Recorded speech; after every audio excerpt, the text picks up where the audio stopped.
Hello and welcome to the Armenian News Network Groong Week in Review. This show was recorded on Monday, June 6, 2022. I'm Asbed Bedrossian together with Hovik Manucharyan. Before we begin the show, we need to do a couple of things so that you can help us. Please make sure that you subscribe to our YouTube channel. Don't just listen to our shows, we want you to subscribe to our channel. If you like our show, please share our shows and our channel to your friends on Twitter, on Facebook, wherever you can. This helps us a lot.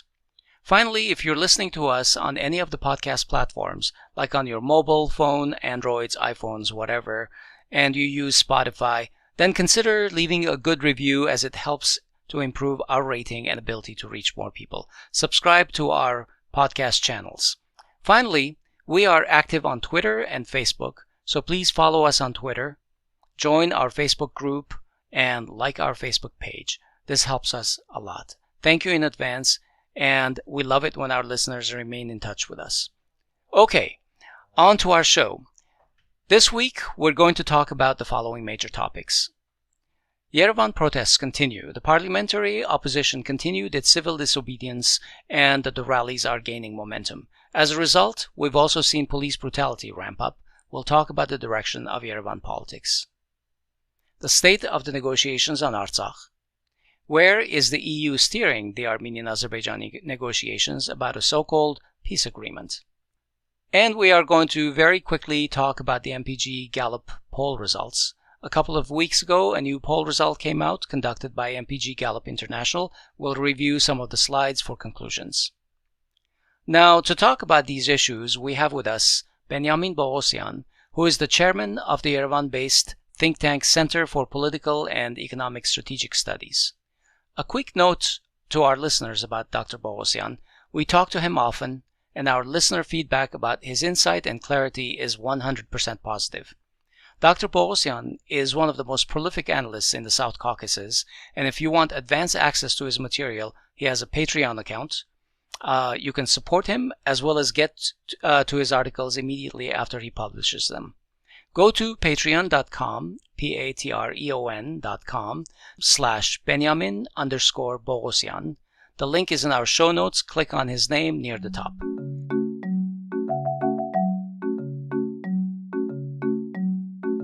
Hello and welcome, Benyamin. Hello, Benjamin. Hi, Asbed. Hi, Hovik.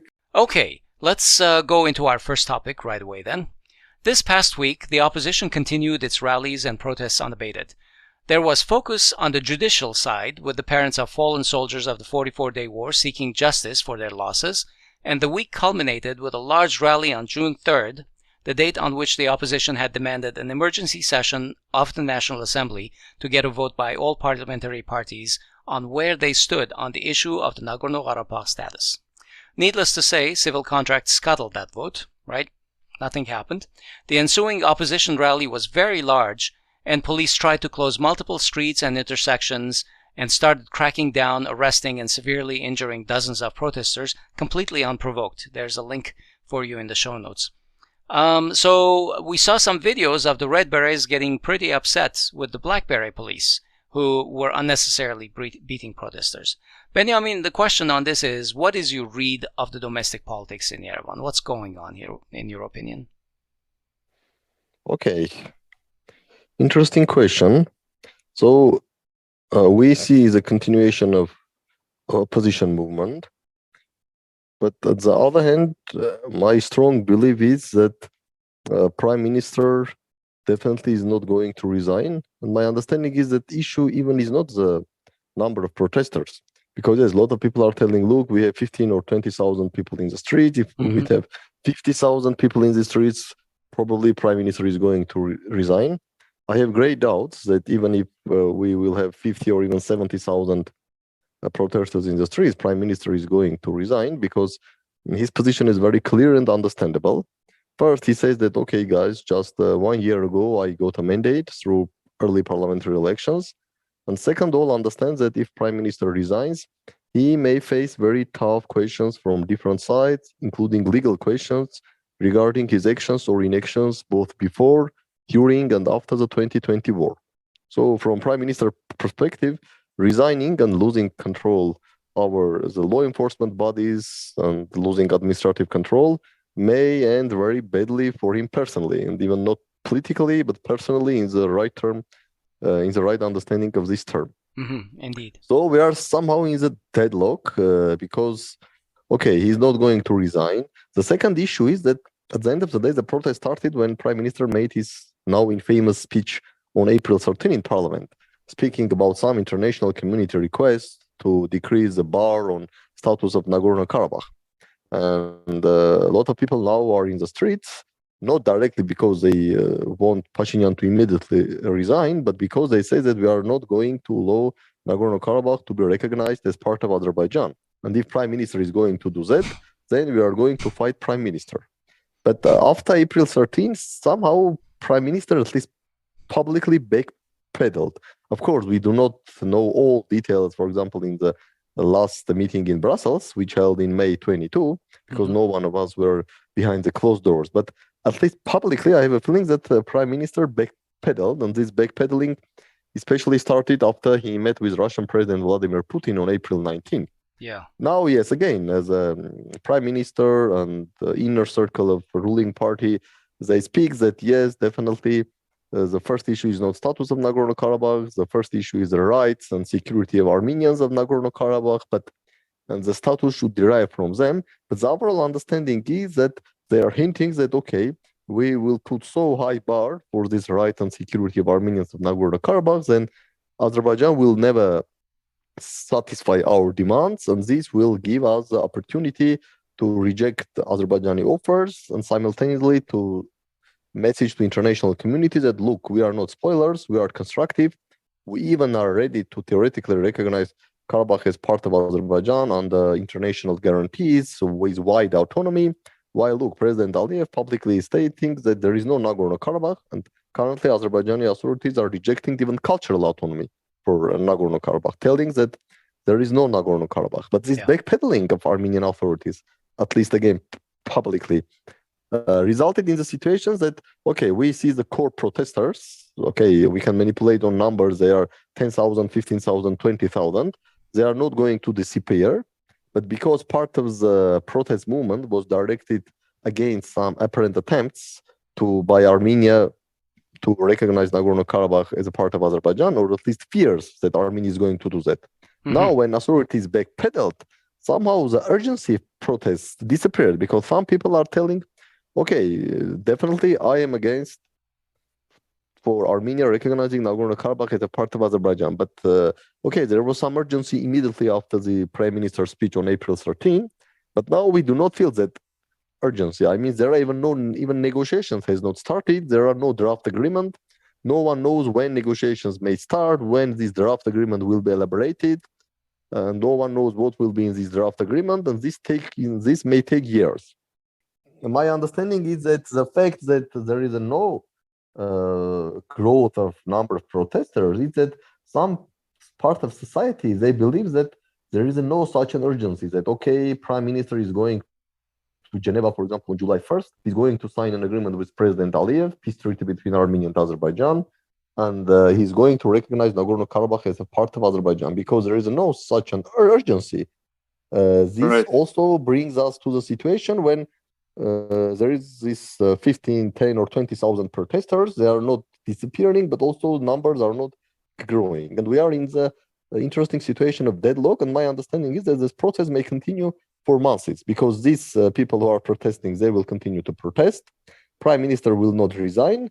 And we will be in the permanent situation of an unstable domestic politics. But I don't believe that this will bring to the change of government, or this will convince or force Prime Minister to resign. So, Benyamin, it's interesting that you mentioned that the backpedaling happened after Pashinyan met with Putin. Meanwhile, I think some of the opposition thinks that it's the intensity of the protests that have caused them to backpedal. Now, my question on this is the entire domestic upheaval that we are witnessing right now a one-issue crisis? Is it truly all about the status of Artsakh, or are there other more hidden issues that are fanning these flames?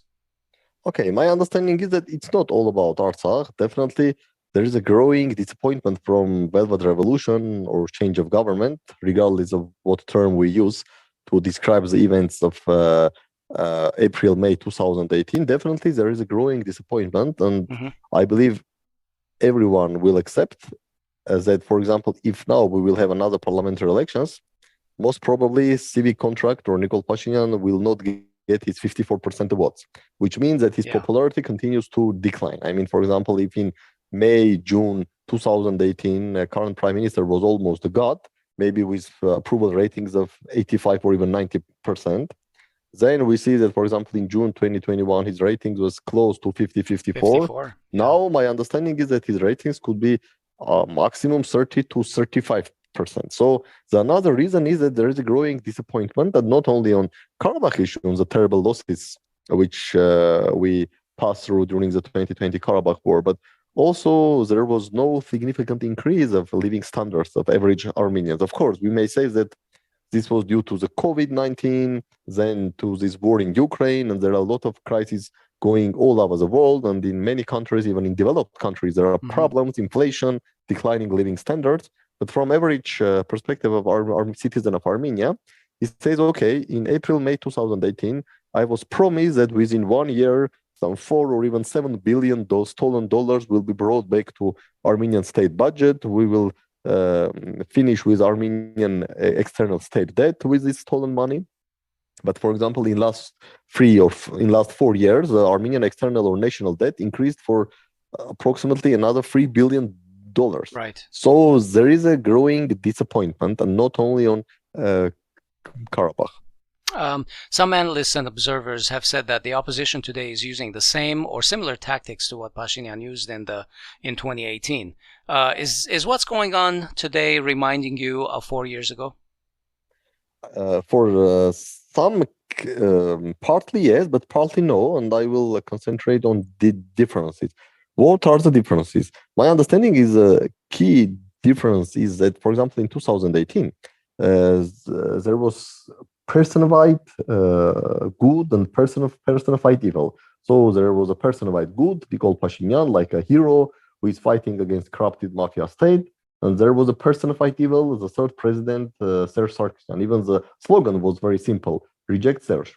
Currently, we have this personified evil, at least for protesters, Prime Minister Nikol Pashinyan.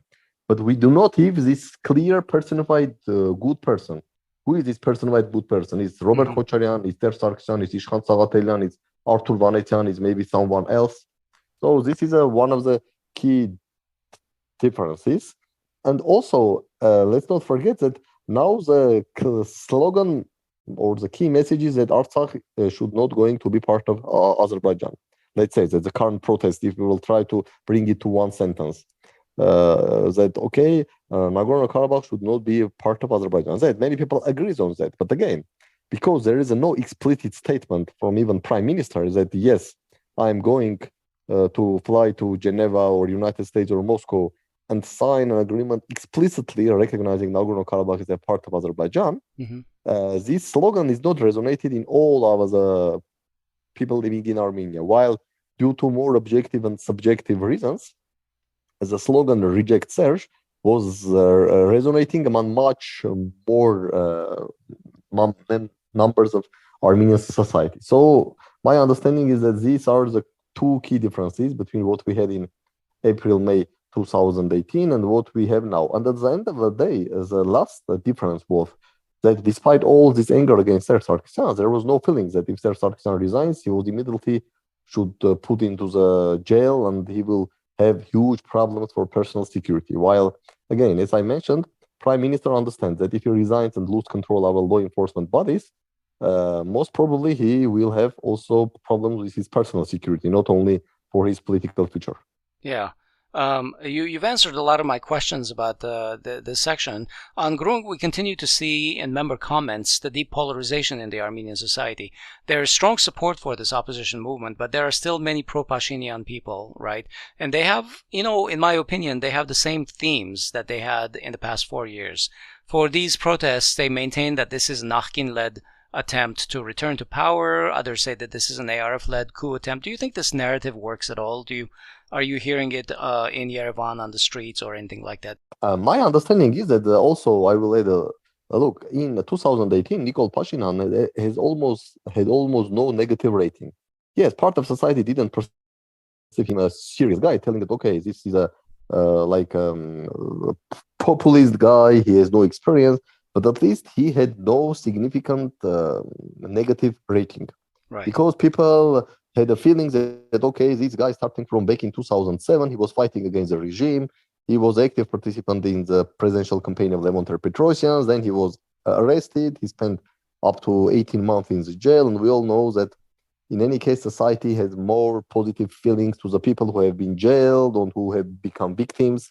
So Nikol Pashinyan has no strong negative rating back in 2018, while both second and third president of Armenia, even now, after 4 and 14 years leaving the power, they still have strong negative rating. So yes, now they have positive rating, but also they have strong negative rating, and it's very difficult to say what rating is higher. But also this is a key difference, because again, a lot of people are saying that yes, we are against Nikol Pashinyan, but we also don't want to see anyone associated with third or second presidents, if not personally themselves, but even anyone closely or remotely associated with them to come to power.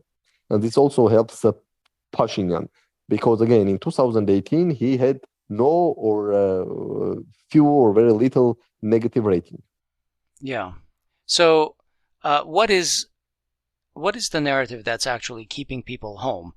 You partially answered my question here, that if 50,000 or 70,000 people were on the streets, Pashinyan would still not resign. And I had kind of a question saying that they have 20, 30, 40,000 people right now on the streets. What if they had 100 and 200? But I guess that's just not the point, right? But the question that I do have is, why aren't the numbers bigger? What's keeping people home? What's the narrative that's keeping them home? I will say two main narratives, at least what I hear from my surrounding, and I hear this from people with different background, both with higher education, with only high school education, people involved in different aspects. Interestingly, the number one narrative which I hear, they say that Armenia is really in a very terrible situation because we understand that the current leader is not capable and he does not fit to the office. But also we don't want to see the second or third president or forces associated with them to come to power. And for a lot of people, the situation is somehow there is a deadlock, and they say that okay, we don't know what to do. We understand that the current leader does not fit to the office, and if he continues to lead, most probably Armenia will face even harder times. But also we don't want the former authorities or people associated with them to come to power, because we remember all the bad things which happened until April, May 2018. So we don't want them to come to back. So for a lot of people, I believe they need some alternative, or at least they say that we need alternative, because we believe that the current prime minister does not fit for office. But also, we believe that anyone associated with second or third president of Armenia, or even the first president of Armenia, they should not come back, because also they failed the country. And at the end of the day, the situation when it was possible that the person like Nikol Pashinyan could become a leader of Armenia, this also was mostly due to the failures of former government, starting from Levon Petrosian and ending with Serge Sarkisian. So it's interesting situation. Benjamin, on that point, I wanted to ask if you believe that the negative rating of the formers, this much vilified, is a function of actually something sticking, their legacy that's sticky and cannot be removed, or is it a function of the vast propaganda resources controlled by the Pashinyan regime, aided by international media that paints this picture? Especially, like, for instance, I want to give one example, which is Arman Tatoyan, who has a very good rating. But many people say this rating is ephemeral, in that it was basically in opposition to Pashinyan. And he held, I believe it was more than a month ago, he held a gathering around France Square, but not necessarily aligned with the France Square, message. And he just held a gathering for his supporters, and there were only 40 people there. So my point is, if someone like Arman Tatoyan comes to the fore, is it possible for the government's immense resources to actually increase his negative rating and sort of delegitimize him that way. Of course, we all understand that in the current world, when there is a constant flow of information, both via internet, through digital means, through analog means, TV, internet, social media, Facebook, Telegram, I don't know, etc. It's very easy to manipulate, and also to these YouTube channels. We all know the Perfect TV and others. It's real easy to manipulate the conscience of population. But regarding the second or third president, despite that, of course, there was a propaganda against them and everything else, but a lot of people whom I speak, for example, regarding the second president, they have very clear two events which say that they will never going to forgive him. First is October 27, the killings in parliament, and they don't care if president was involved or president was not able to prevent. They say if he was involved, it's terrible. But if he was not involved, but he didn't prevent the massacre in parliament with killing almost all leaders except president himself, then it means that it was a huge failure, even if he was not involved and he was got surprised. And second is the event of March 1st, 2008, because they say, yes, even if we believe that Levon Petrosyan and Nikol Pashinyan was trying to organize a coup, but at the end of the day, 10 people have been killed in the streets. So these are the two events which have a big and deep imprint on people's memory regarding second president. But they're okay with 5,000 deaths from 2020. That was a rhetorical comment. I'm not sure they are okay, but we are speaking, and regarding the third president, especially people outside Yerevan, they associated third president with, for example, the governor, this infamous governor of Sunik, Liska, the general Mamad Grigorian, and other guys, and especially in the regions. For example, I live in Yerevan, and when I'm speaking about people in the region, you say, oh, guy, you was very lucky because you didn't feel what the hell was going on in the regions. So when the supporters or allies of Mr. Sarkisian, they behave like feudals, like if it was a fiefdom. They could simply beat people, even kill people with 100% impunity. And especially in the regions, people were terrified. And now they say, okay, at least we don't have this crazy feuds and we don't have this system of fiefdom.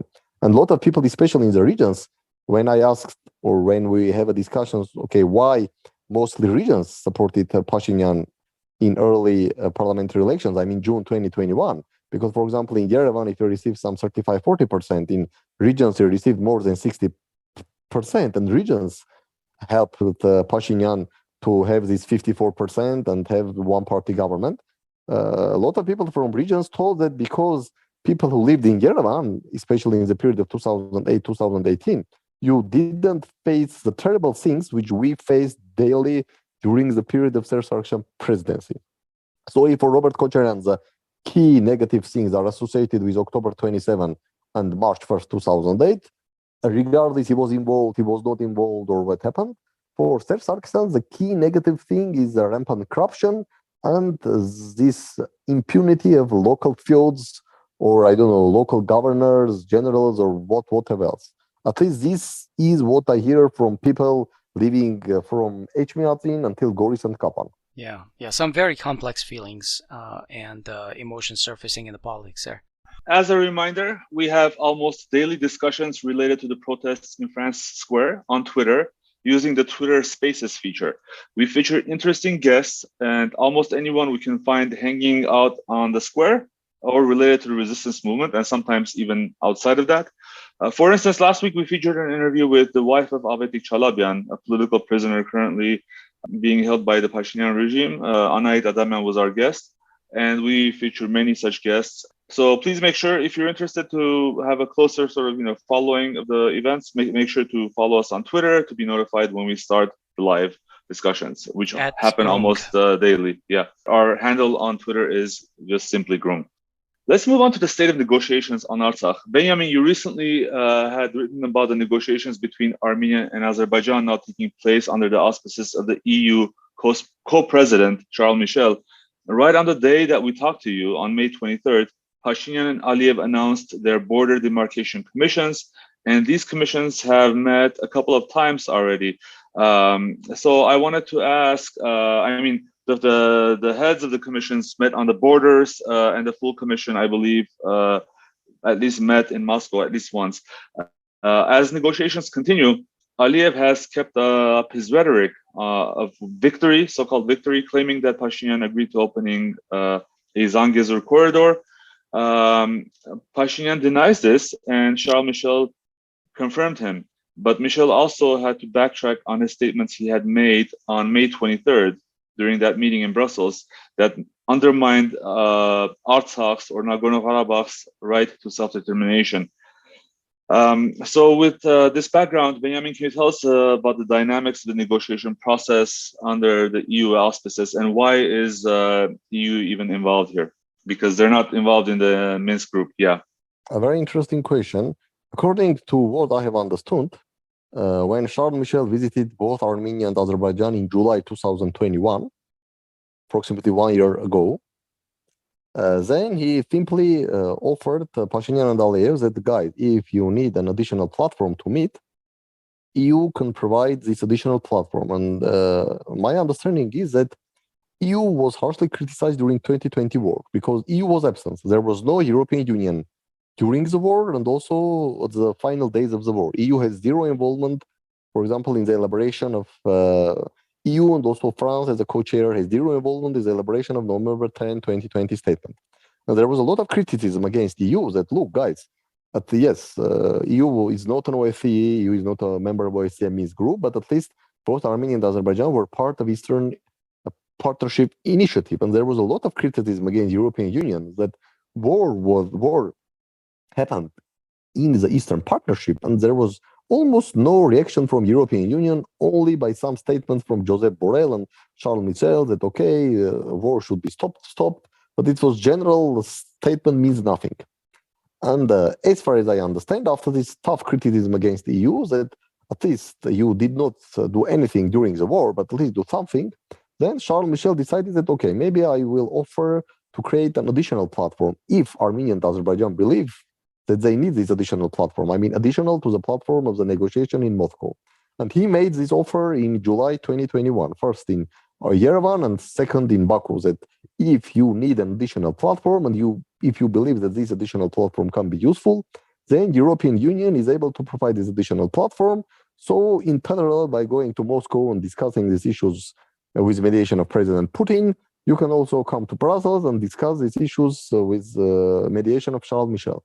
And let's not forget that at that time, the Russia-West relations were not completely collapsed, and no one could 100% argue that back in July 2021, that in February 2022, war would start between Russia and Ukraine, and the West-Russia relations will be collapsed entirely, and then these parallel negotiation platforms will be perceived as a competing platforms or as a part of Russia-West geopolitical war or geopolitical rivalry. But another interesting thing, which seems to me is going now, when Pashinyan made his speech on April 13, and let's not forget that this was only a week after his meetings with President Aliyev in Brussels. So which was on April 6th, yeah. Yes, it was on April 6th. And when he said that international community offers or demands from Armenia to reduce the bar, because this was only a week after his meeting held in Brussels, so this was a hint, even by Prime Minister himself, that by international community, he understands European Union. Because usually, okay, otherwise, if you come back from Brussels and then make this speech telling that, okay, international community wants us to, put it lower frank, the bar. wants us to recognize Nagorno-Karabakh as a part of Azerbaijan under some autonomy, you are hinting that this is European Union and this is this bad guy, Charles Michel, who convinces or even forces Armenia to recognize Nagorno-Karabakh as a part of Azerbaijan. And I can say that this raised concerns in European Union, because as far as I understand from messages from European Union, they are categorically rejecting this. Now they are telling that no one, neither Charles Michel or no one else, offered, forced, or convinced Armenia to recognize Nagorno-Karabakh as a part of Azerbaijan. And partly Europeans are surprised by this narrative that this was these bad, evil guys from European Union who tried to convince Pashinyan to recognize Karabakh as part of Azerbaijan under some autonomy. And partly they are surprised. Why is this hint have been made by Prime Minister? And now they are telling that, look, guys, it's not the case. And on May 22, when Charles Michel, the president of the European Council, made this ill-worded statement when he even didn't use the word Nagorno-Karabakh, he used the word Karabakh. And then immediately Aliyev started to use this, telling that, look, when I told that there was no Nagorno-Karabakh, this was not only me, this is also international community. Just read the statement of Charles Michel. I believe this was the last drop for European Union, and they started to understand that they somehow their mediation efforts are trying or being, there are efforts to manipulate their mediation efforts by President Aliyev telling that, look, even European Union believes that there is no Nagorno-Karabakh, and by Pashinyan telling Armenian population that, look, even European Union tells that Nagorno-Karabakh should be part of Azerbaijan as an autonomy, so I have no choices but to sign a deal recognizing Nagorno-Karabakh as a part of Azerbaijan. So from European perspective, this is my understanding. Somehow Pashinyan tried to justify his potential recognition of Karabakh as a part of Azerbaijan, justified by the pressure from European Union, telling that, okay, even I did not want this. I am absolutely against this, and this is against Armenia's national interest. But look, European Union, this huge body, 440 million people, $20 trillion GDP, and etc., they are convincing or forcing me. What can I do? So it's not my fault. Please don't blame me. Understand that I was forced to do that. And that is why on May 31, the spokesperson of Charles Michel made this statement when first they used the term Nagorno-Karabakh, and then they said that, okay, guys, all root issues behind the conflict should be discussed during the negotiation. All roots of the conflict which resulted or brought the war in early 1990s, and also the hostilities of 2020. And we all know that Toivo Kular, EU Special Representative in South Caucasus, was in Yerevan just 2 days ago. And for example, in Saturday evening, he gave an interview to Radio Liberty when he said that, yes, we all understand that definitely it is impossible to solve the Nagorno-Karabakh issue without asking also the Armenians of Nagorno-Karabakh what they think about that. So now European Union is sending messages that, look, guys, it's all narrative that EU forces Armenia to recognize Nagorno-Karabakh as a part of Azerbaijan. This is not the case. And they say we didn't understand why this narrative was put by Armenian authorities, but this is a problem of Armenian authorities. Right. Maybe it makes sense. Maybe Armenian authorities would like to recognize Karabakh as a part of Azerbaijan, but would like to justify this by some pressure of European Union. But there is no pressure. One thing, and here they'll come to the geopolitical point of view. We all know that both in Brussels and in Moscow, there are discussions on three tracks: restoration of communications, the start of border delimitation demarcation, and the bilateral treaty between Armenia and Azerbaijan, including status of Nagorno-Karabakh. So maybe the only key difference which I see between EU approach and Russia approach, Russia said, okay, let's move forward on track number 1, restoration of communications. Let's move forward on track number 2, delimitation and demarcation. But because there is a huge contradictions between sides understanding about the status of Nagorno-Karabakh, let's not put the status of Nagorno-Karabakh into this one basket, because due to this, we will not have any advancement on track 1 and track 2. If we decide that all 3 tracks should be agreed upon simultaneously or in one basket, it may simply result that we will have no improvement or advancement also on track 1 and track 2. But European Union, Benyamin. Yes. Go ahead. Yes, but European Union tells that if there is no agreement on all issues, including the status of Nagorno-Karabakh, it cannot bring lasting stability and peace to South Caucasus. So from European Union perspective, they say, yes, we understand that now maybe the positions of Armenia and Azerbaijan on status of Nagorno-Karabakh is too far away from each other, but the European Union does not believe that. Let's put aside this third issue and only concentrate on track number 1, restoration of communications, track number 2, border delimitation and demarcation. From European Union perspective, if there is no agreement on status, even if there are advancements on achievement on track number 1 and track number 2, this will not bring lasting peace in South Caucasus. So European Union tells that all issues should be discussed and we should try to reach agreement on all issues. While Russia says that because there is almost no possibility that there will be agreement on the status of Nagorno-Karabakh, let's not bring the issue of status of Nagorno-Karabakh into the same basket in which we discuss the delimitation process and restoration of communication process. Yes, and just let me say that the statement from Charles Michel spokesperson, it came from May 31. So it came from previous week. I mean, the additional statement by Charles Michel spokesperson to clarify, to use the term Nagorno-Karabakh and to speak about root, the reasons of the conflict, and etc. And also, Poy statement, it was made on June 4th.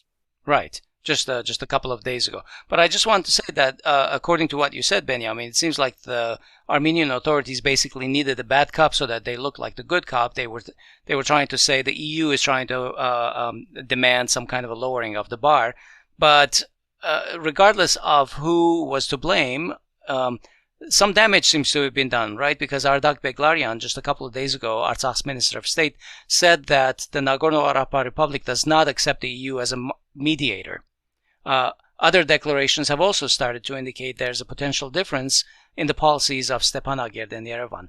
Is a real divergence emerging between Armenia and Artsakh, or is this part of a coordinated political strategy?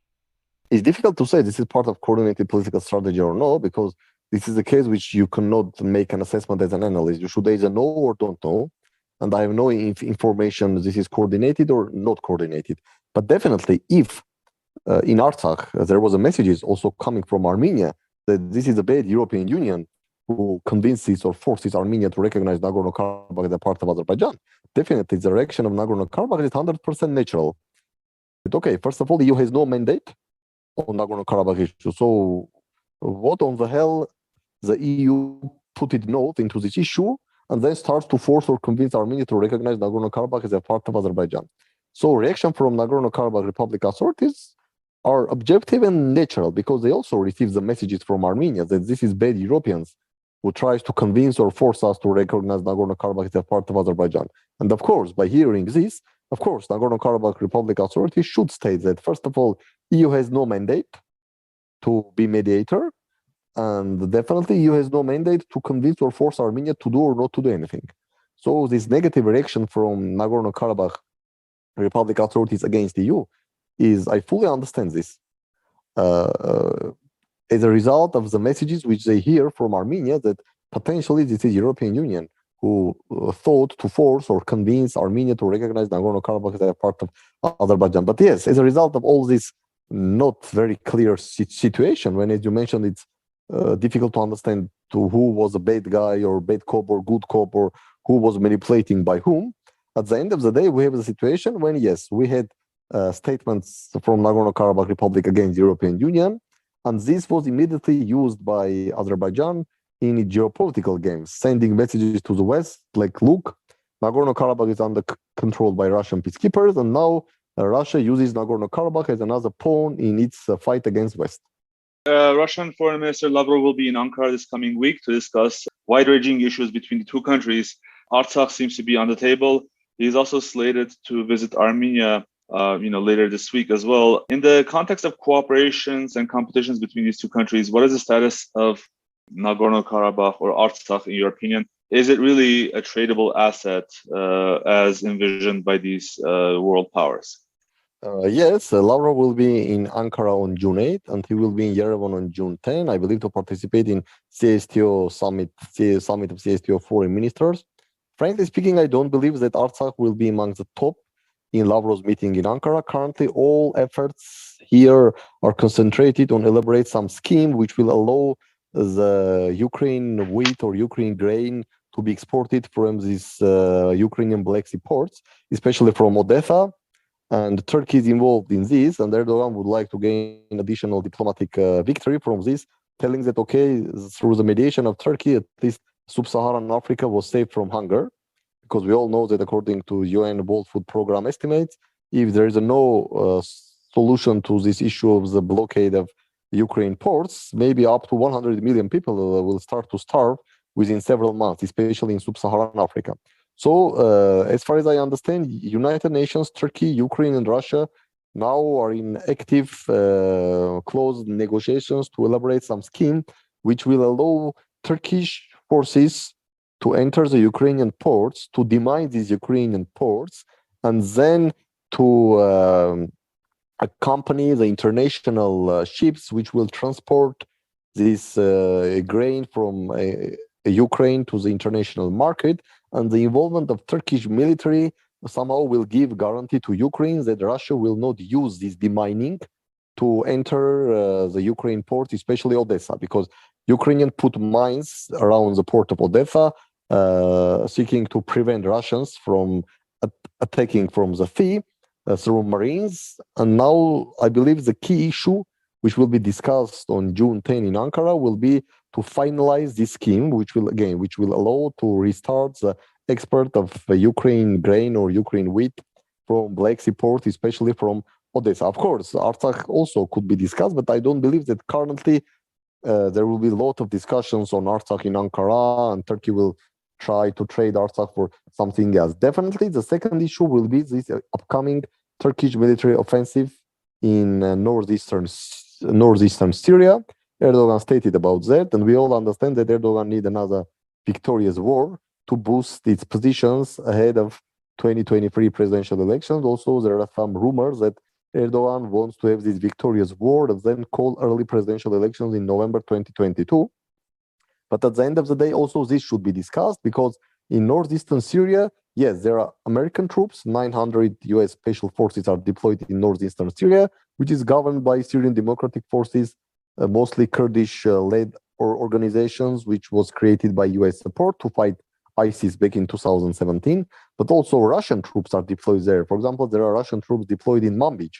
And Erdogan stated that the first target of this new offensive will be Manbij itself. So definitely Turkey needs to come to understanding with Russia so that Russian troops withdraw from Manbij, and so that Turkish troops can enter Manbij without entering directly in clash with Russia. So here, I believe the two most significant issues which will be discussed in Ankara. First, this scheme which will allow Ukraine grain and wheat to be exported, and second, this upcoming Turkish military intervention in northeastern Syria, and also the Russian position, especially regarding the Turkish attempts to attack and occupy Manbij. And definitely Turkey is also now in intensive negotiations with United States to get an allowance from US to start the military operation and to avoid any direct clash with these 900 American special forces which are deployed in northeastern Syria. I wanted to cover a poll that was released recently. At the end of April, MPG Gallup International, an Armenian marketing organization, ran one of its periodic social surveys. It polled nearly 1,000 people.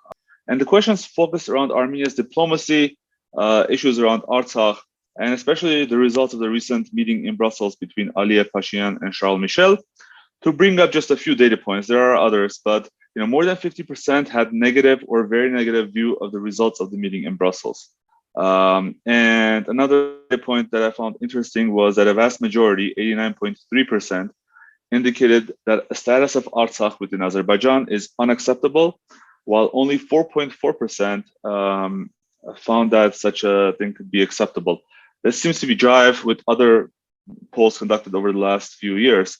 Benyamin, we don't have time to go through all the poll, and we'll consider the matter closed on our show for now, but do you have any, did you look at the results and anything strike you particularly interesting or surprising in addition to what I mentioned previously? Two things. First, I'm happy to hear that vast majority of citizens of Armenia still absolutely reject the possibility of Nagorno-Karabakh to be a part of Azerbaijan under any source, wide autonomy, international guarantees, or whatever else. And also, we see the growing decline of current prime minister ratings, because in June 2021, he got 54%, but now I believe his ratings is up to 35, if I remember the numbers correctly, which means that there is a steady tendency of declining popularity or declining ratings of Prime Minister Pashinyan. All right, we're going to leave our topics there today, but I just want to ask each of our panelists if you have something on your mind that you want to talk about. Benyamin, do you have a rant for us? A very short one.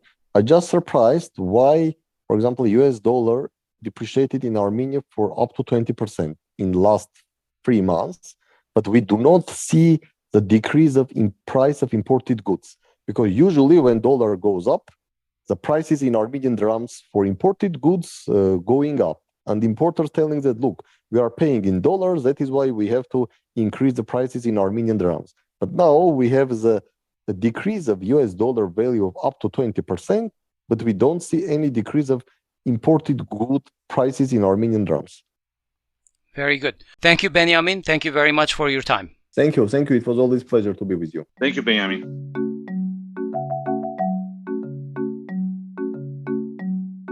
That concludes our program for this Week in Review episode. We hope it has helped your understanding of some of the issues from the previous week. We look forward to your feedback and your suggestions for issues to cover in greater depth. Contact us on our website at groong.org or on our Facebook page ANN-Groong or in our Facebook group Groong-Armenian News Network. On behalf of everyone in this episode, we wish you a good week. Don't forget to subscribe to our channels, like our pages, and follow us on social media. Thanks for listening, and we'll talk to you next week.